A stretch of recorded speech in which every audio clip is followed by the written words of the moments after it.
Camp Alagar nimugna og task group alang sa pag-imbestiga sa pag-ambush kang Iligan City Lone District Representative Vicente Belmonte Jr.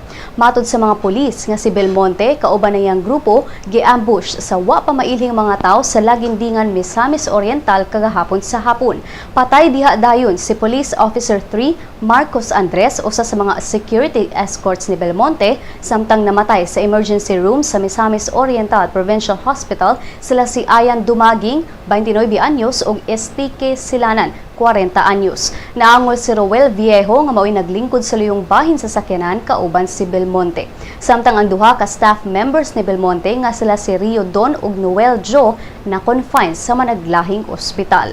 Si Superintendent Bernard Mendoza, PNP Northern Mindanao spokesman, ningon nga si PNP Regional Director Isagani Hinabe ni mando sa tanang police station sa Misamis Oriental ug sa mga syudad sa Cagayan de Oro ug Iligan nga magpahigayon og checkpoints aron masikop ang mga suspetsado.